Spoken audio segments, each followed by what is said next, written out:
Hello everyone and welcome back for another episode of Diablo 3. In the last episode we went through Act 3's bounties and Act 4, it's waiting for us to hit it. In terms of where we are with the Chapter 4 objectives, we still need to do a GR20 solo and learn 5 Jewelcrafting recipes. So those two should, if we're lucky, get sorted out this episode. Right, let's head across and we'll start with the Cursed Realm. So, Alter the Realm, Fractured Fate, cleanse the Cursed Chest. Cursed Chest will be around somewhere, we just need to find it and open it up and... Hello, guys!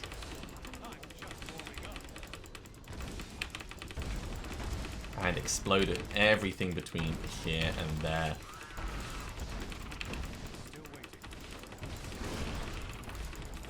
Obviously, getting as many Death's Breaths as we can on the way.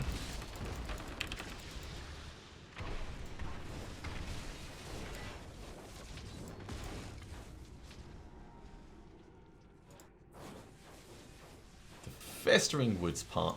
I do like the woods tile set and general layout. It feels like a nice area. I know it was thought that with Act 1 as well.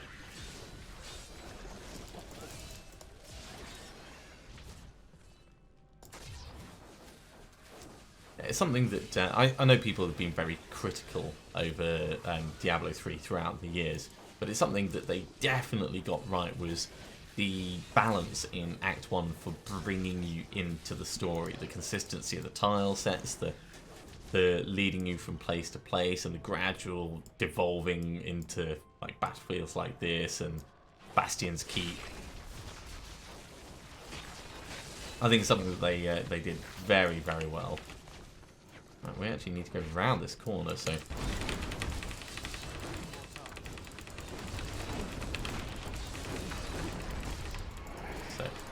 Pop him open.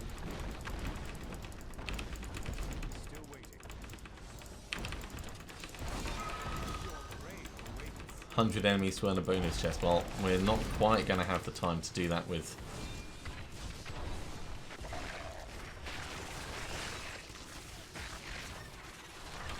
any of our stuff, actually.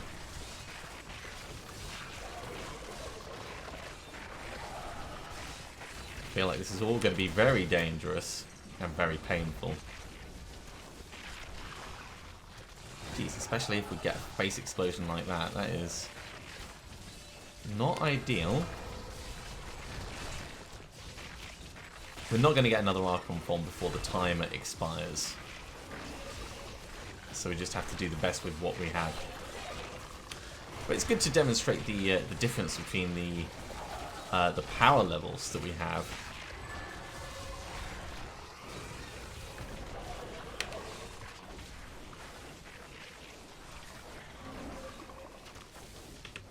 Right, let's drink a healing potion just to make sure we don't accidentally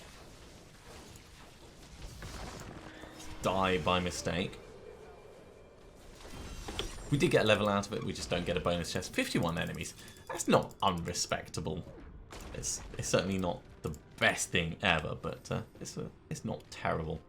Okay, let's go to kill Iliswal.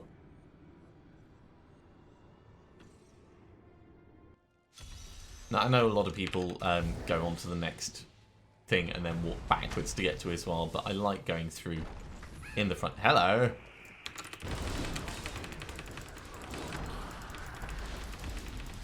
Well, Gobbo died. And that is one of the best things about Archon mode when it's like fully powered. So when we get Fazula's Improbable Chain, we'll start with Archon stacks as well. So it'll just make us even more powerful. While we're passing, we may as well have a look at this.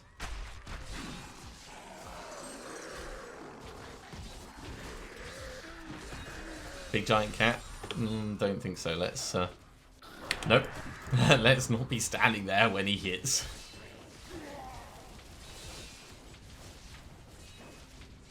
Uh-oh. He did manage to hit us, despite us trying really hard to get away. Okay, well, we'll open all these up. Still carrying forwards towards the Great Span. It's just down here, so... Ooh. Let's not get fire changed up. Alright, you know what? We'll be safe about this. And do it with Archon mode. I don't care if it takes us a bit longer in the Iswell fight.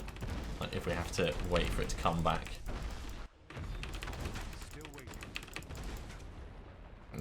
Did not mean to click on that.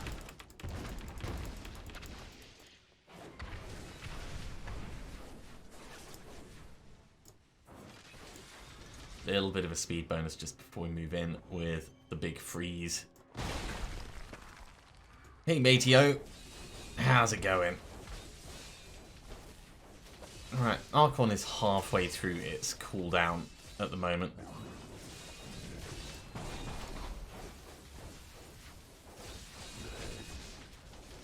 Yeah, we can mostly keep him stunned as this all goes through.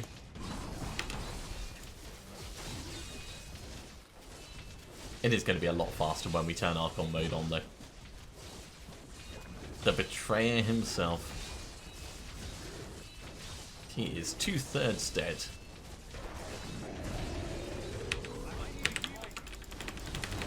That was the worst time for him to actually stun us. Like, really the worst time. There was nothing I could do to get out of that. Okay, we'll open this and then we're going to go back to town for a second. But yeah, he froze us as the Oppressor came up, and the Oppressor was just like, ah. Actually, kind of terrifying. Well, we'll take the opportunity to salvage up the bits that we have. I suppose we could try and make some more gems.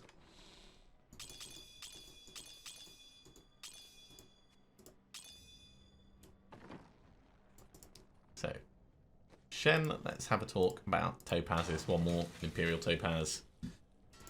I'll get Flawless Imperial Topaz. And we can actually swap that in here. Just as a slight upgrade. And it is not much, but every bit does help over time. That was enough to kill some time while that went on. Let's go kill Veshan the Fierce. Get the speed bonus from doing the vases.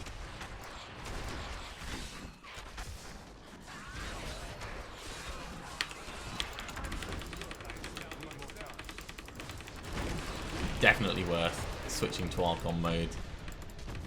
Right, that was the test for whether we can survive an explosion. We can. It does hurt us, but we certainly can face tank them.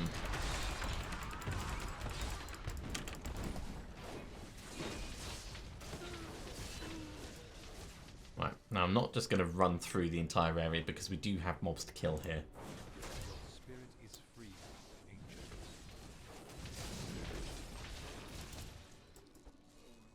Face explosion, that helps take that out. And a lot of these vile chentresses and bile crawlers will go towards our numbers.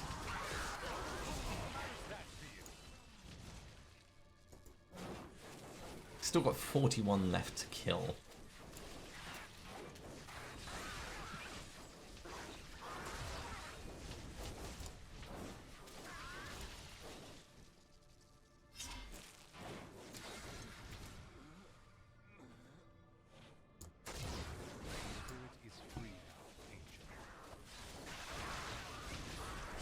Doubling back on ourselves a little bit, but mostly for the numbers.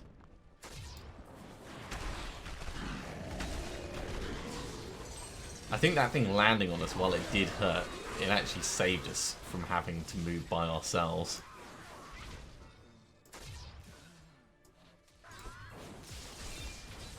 Okay, we've probably got enough kills that we'll do just a couple more, and then we'll go and kill Veshan. Right, back we go. Hot-footing it. It's almost tempting to stop in on Rakanoth while we're here, but it's not necessary for anything that we're trying to do at the moment.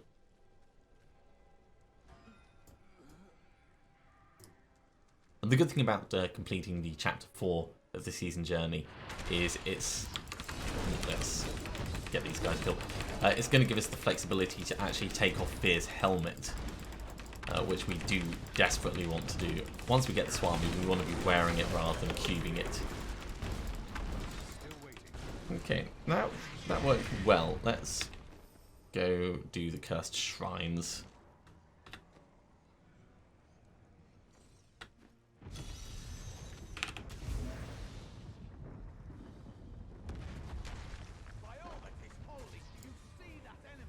Yeah, we need to kill these cats.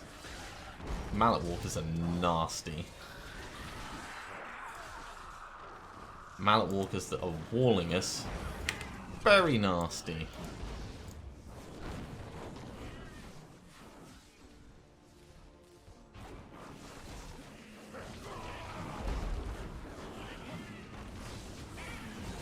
Waller and illusionist and teleporter and everything else that's wrong with the world.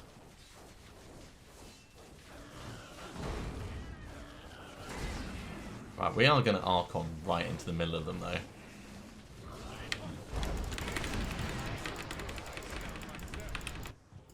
Oh, that is not what I expected. Ah! That is the worst!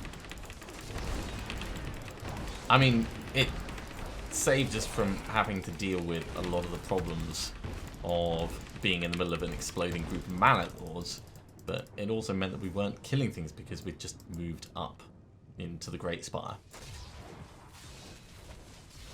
Frustration abound.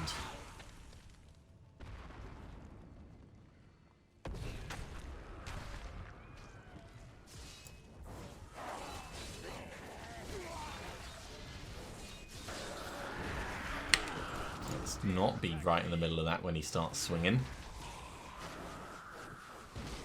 Our cooldown's not long, but it's long enough that I wish it was shorter.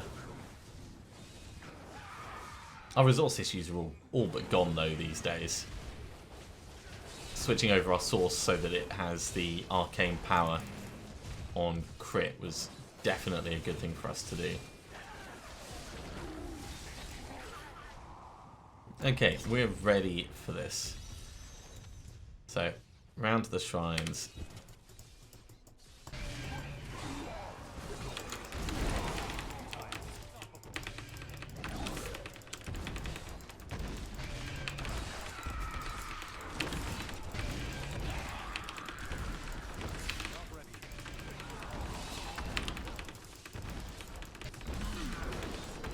Does make it a fair bit easier. Who is producing those beams?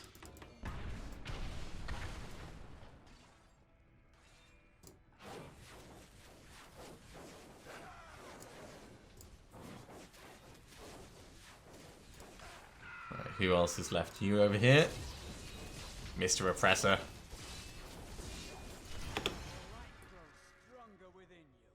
Garrigan level 69.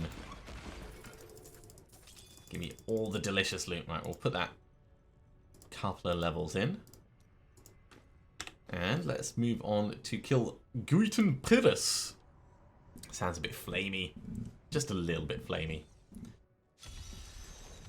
And 125 of its closest friends. Or minions.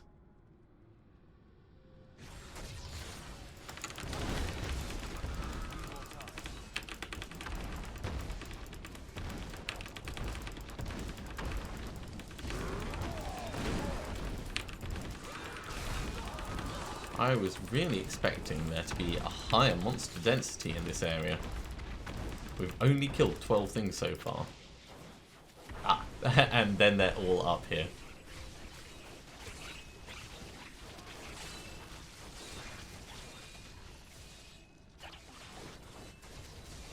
I think that actually perfectly missed every single one of these Stygian crawlers. Good times, good times. Oh, hello. Underground snaky things.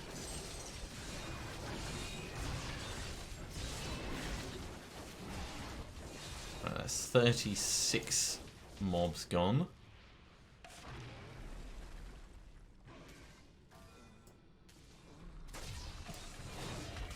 That hit did quite a significant bit of damage as well.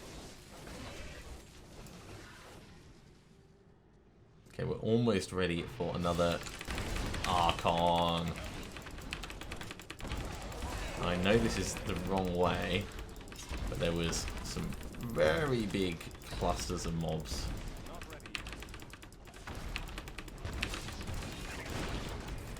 Hello, Death's Breath. Right, let's back off a little bit and we'll kill things as they start coming in.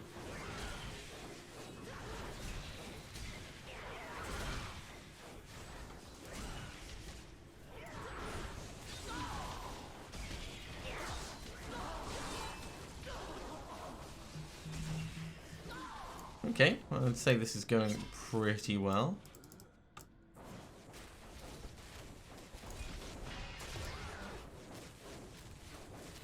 Still got a lot more of these things to go. There we go.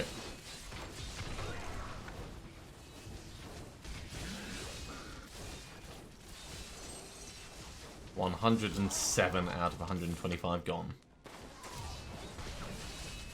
We can probably head back the other way now. Let's just get rid of that Hellbringer.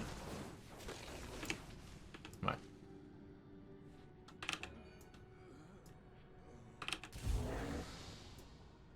Grab the Veiled Crystal on the way through. You can never have too many resources. Not in a million years.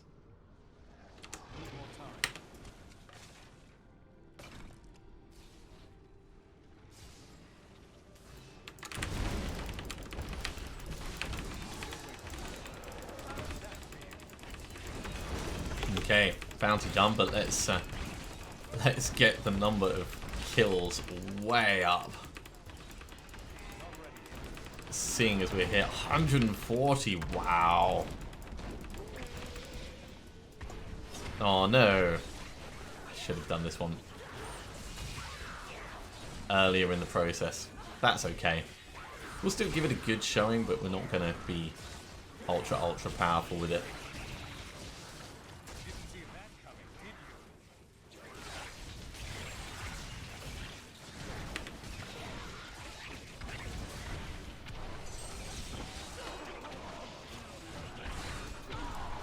Right, we have... Ooh, dear. That is dangerous. Let's drink a potion.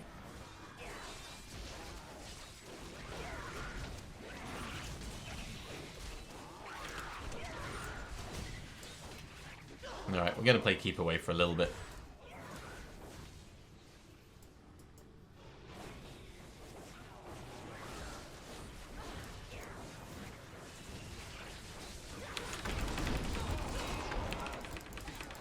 Just so we don't accidentally kill ourselves. 53 enemies, including the runaway. Alright, grab all these. Head back to town and talk to Tyrael. Ah! Absolutely worst thing.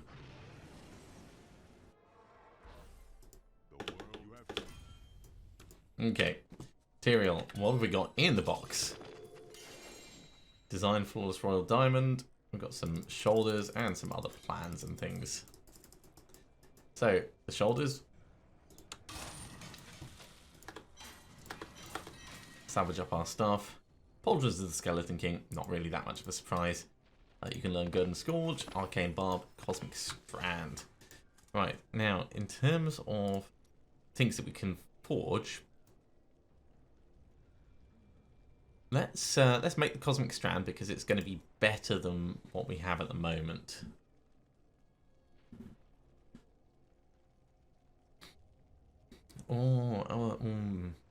Yeah, definitely Cosmic Strand. Now I say it's going to be better than what we've got. That's actually assuming that it ends up being better than what we've got. Let's try that again.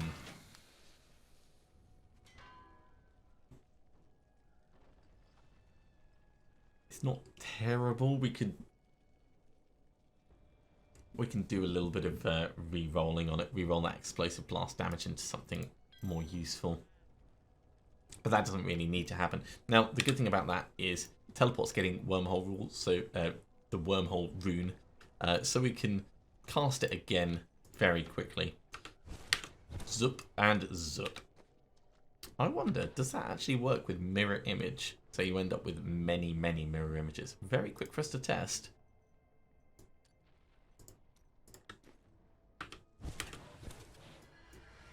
No, they vanish.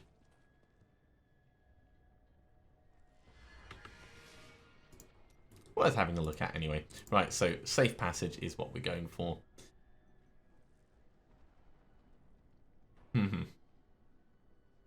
Does look like fun, but no. We'll keep with what we have. Right, so Cosmic Strand. That'll go in here so we can put it in the cube. Pauldrons of the Skeleton King can go in there as well. And Shen, is this the last one that we need for your jewel crafting? No, it's not. Alright, well, we can go to Act 2 very quickly. We can buy a jewel crafting recipe from Squirt the Peddler. So we've got enough for the Hellfire Amulet.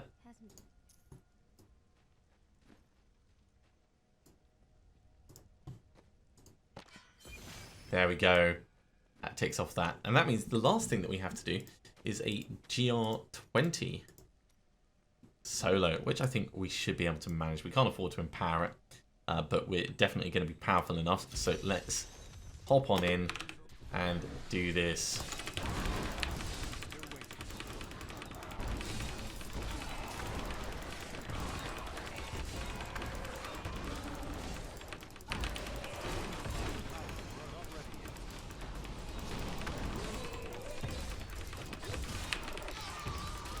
Now, of course, with this, as soon as it wears off, we do need to be cautious. Because everything is painful, everything is dangerous.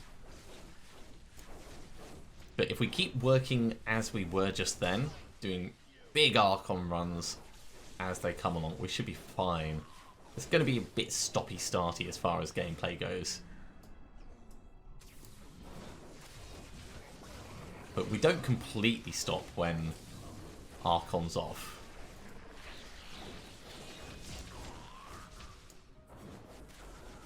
So I reckon we're going to make this work.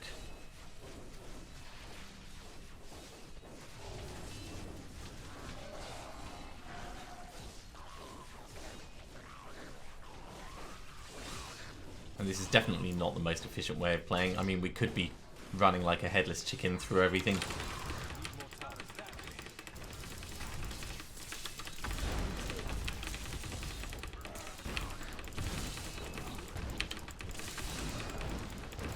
No, this is not the right way to go. Okay. These guys are the right guys to see.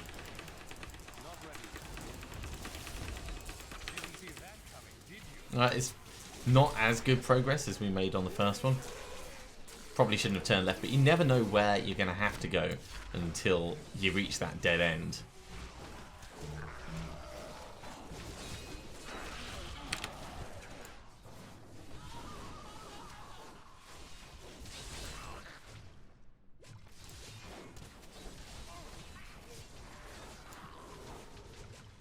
Okay, let's head down this one.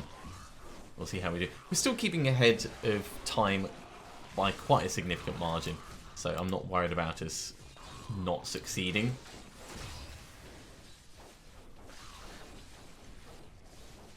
The only thing that would potentially worry me is the amount of damage these guys do.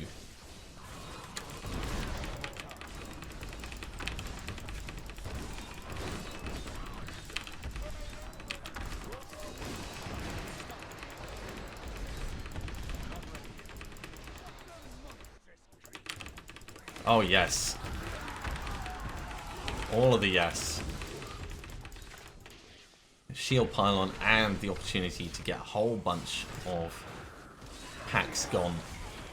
I could not have asked for a better middle of this rift. So shield pylon means we can just basically stand and face tank everything.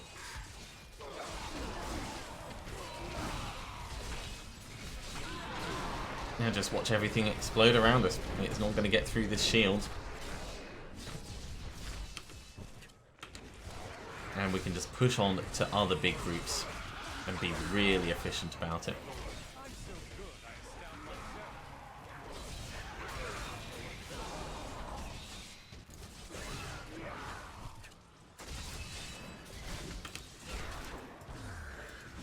Okay, let's get Archon going.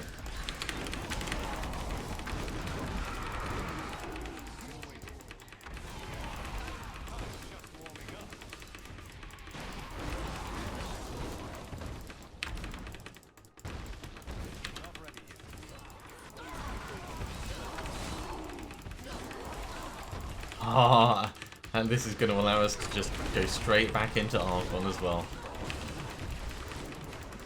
A very, very straightforward run. With Guardian any second now. Soloing in style indeed. We got braces out of that. We got the Gogok of Swiftness, which is great. That's one of the ones that we need. So I'm actually thinking if we put straight through into the Gogok of Swiftness, because that's going to give us more of a benefit than the Red Soul Shard. Once we get this to level 25, it'll be reducing the cooldown on our Archon. So yeah, definitely one that we want to be pushing. Put that point into resist all, and we'll head back to town and we'll cash in our Rift. We'll pick up our new equipment and just generally take stock of where we are. So over here, Hadrig's gift claim to inventory. That's the chest armor and the pants.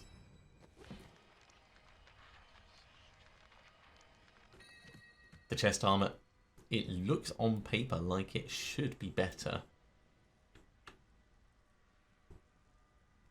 We'll need to re-roll that regenerate life into actual life, but it is better overall.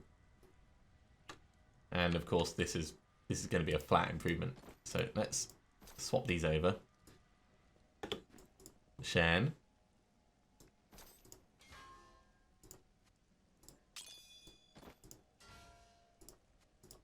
One, two, three, four.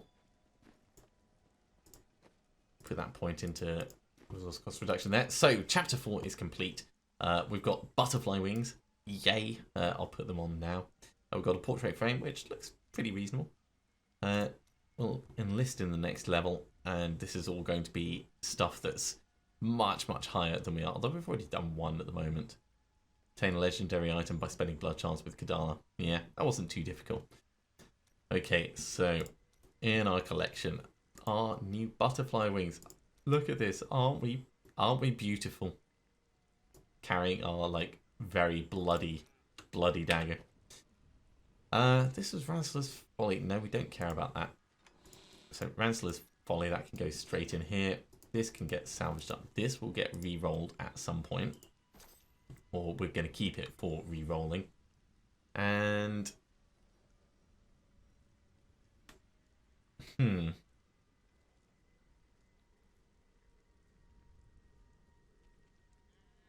this is probably worth it compared with Bane of the Powerful. Although it would be nice to get a socket in anything else just so that we can use both at the same time. What would this take to get a socket? Let's look at... Yeah, it'd have to be resource reduction or the vitality.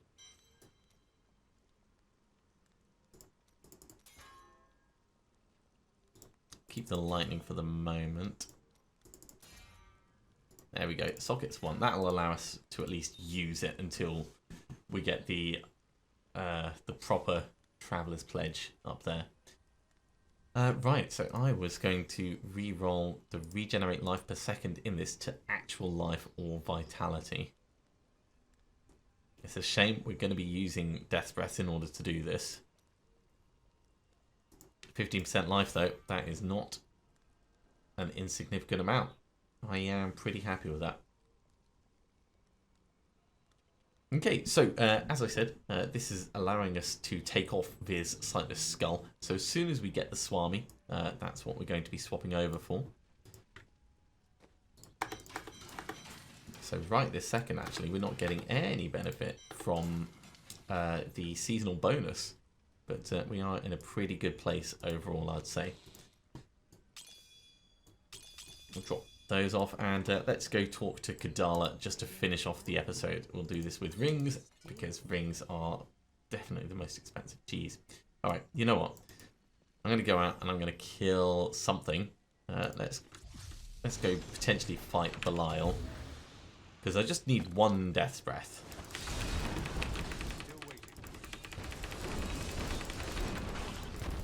You didn't give me a Death's Breath. Someone give me a Death's Breath.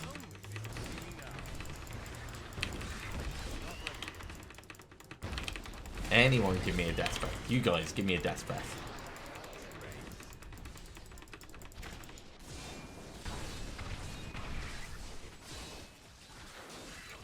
Right, was there actually a Death's Breath? Yes, there is. Right, that's exactly what I needed. Let's go back to town and let's upgrade a ring. Now, there's almost certainly going to be more economical uses of our Death's Breaths. If I was to look precisely at what could be rolled for the different positions, or you know, make a character specifically for rolling rings at a certain level, then that would be better. But it's way too much effort. So upgrade rare item, take a ring, and we get the Oculus ring. It's not terrible. Let's put it on you instead of that. It's not terrible. Yeah, and that's probably a pretty good point for us to finish this episode off. So thank you very much for watching, everyone. We are continuing to make progress, albeit still slowly because of the lack of our supporting equipment. But the supporting equipment is going to come with time. I might actually start asking Kadala for belts so we can get the Fazula's Improbable Chain, or hats so we can get the Swami. Those two are probably going to make the biggest difference to our character as a whole. And then we'll save the upgrading for the rings later on. But if you are enjoying these videos, be sure to give a thumbs up. If you haven't subscribed to the channel, you should do so, and you'll be told when the next episode goes live. Otherwise, I'll see you next time for another episode of Diablo 3. See you soon.